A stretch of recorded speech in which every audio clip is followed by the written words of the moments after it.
All right, folks, so someone we haven't talked about in a minute is the beleaguered and ethically challenged and pathologically lying New York Congressman, the Republican George Santos. He actually conducted an interview recently, and he was slammed by the interviewers, and this is following on the heels of another legal crisis in which he finds himself. But before we unpack all that, if you haven't yet, please hit that like, subscribe, and the alert bell. Maybe check out my Patreon. I'd appreciate the support.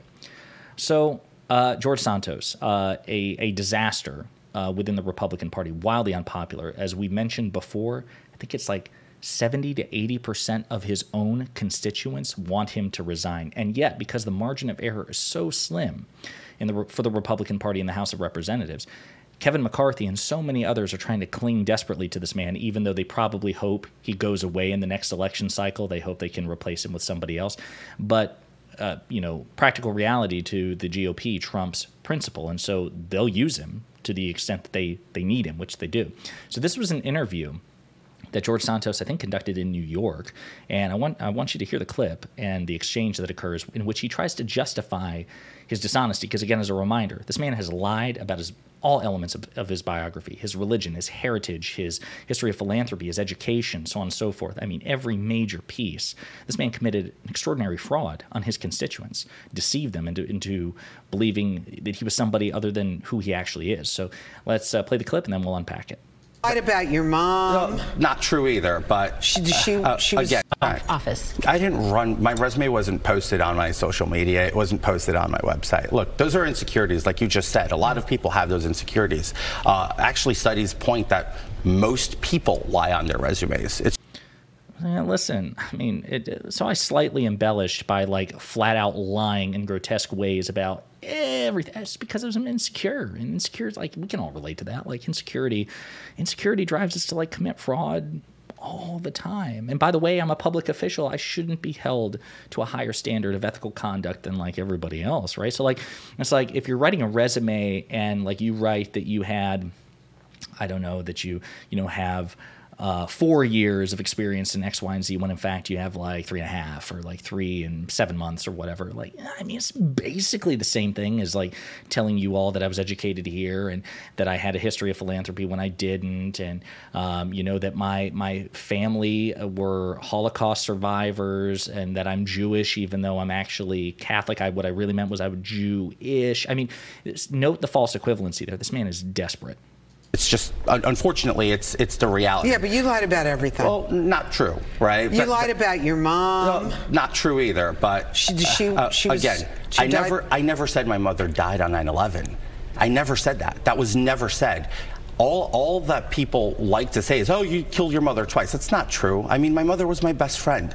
She was when I lost my mother, it was the hardest thing for me in my life. And it's really painful when you see people trying to say, oh, you killed your mother twice. No, I didn't, right? Of course. But you did say that she escaped out of the South Tower during 9/11. My mother was in downtown Manhattan in the South Tower the day of 9/11, made it out. That is fact. And then all this stuff keeps coming up saying that it's not true. I have receipts to be able to prove that that's true. I mean, I was here. I was 13 years old. How would I be in New York and my mother? Yeah, so the thing about George Santos is the lies are so manifold that it's hard to keep track of them all. And so according to, that's what it was. I think he either said initially that she died on 9/11 or barely escaped from 9/11. But the New York Times report, George Santos' mother was not in New York on 9/11 records show.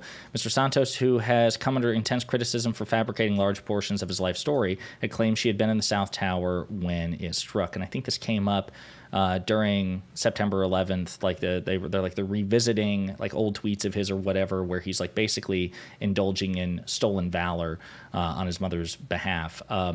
So it's so preposterous. But then on top of all that, he was also, or a member of his staff was also indicted. I mean, it's so absurd. Was indicted for impersonating Speaker of the House Kevin McCarthy's chief of staff. I mean, the story never ends with this guy. A man who was a paid campaign fundraiser for Representative George Santos was indicted in New York on federal charges relating to his allegedly impersonating a top aide to House Speaker Kevin McCarthy. The fundraiser, Samuel Milei, maybe, was charged with 4 counts of wire fraud and 1 count of aggravated identity theft, according to the indictment in the U.S. District Court for the Eastern District of New York. Milei had made calls and sent emails to would-be donors while claiming to be Dan Meyer, McCarthy's chief of staff, during the 2020 and 2022 election cycles when Milei was raising funds for Santos's House campaigns. Folks, this is wild. This is insane, as Dan Goldman points out. According to a federal indictment, George Santos paid someone money to impersonate Kevin McCarthy's chief of staff to raise money. Yet, McCarthy continues to protect Santos, which, again, like we said, of course he has to. Kevin McCarthy is a wildly unprincipled man, and even though, George Santos is a monument to everything wrong with the modern iteration of the Republican Party, he continues to not expel him or to censure him or to even call for his resignation because he needs that extra body. And then, yes, as a reminder, 80% of George Santos's constituents in general, because he flipped a previously blue district. The seat that Santos currently enjoys was once held by a Democrat. But 80% of his voters, period, want him to resign. 71% of his Republican voters want him to resign. And this man is a disgrace, and that's not going to change anytime soon. And I imagine, give it a month, 2 months, maybe, we're going to see another major breaking story about George Santos's illegal and corrupt behavior.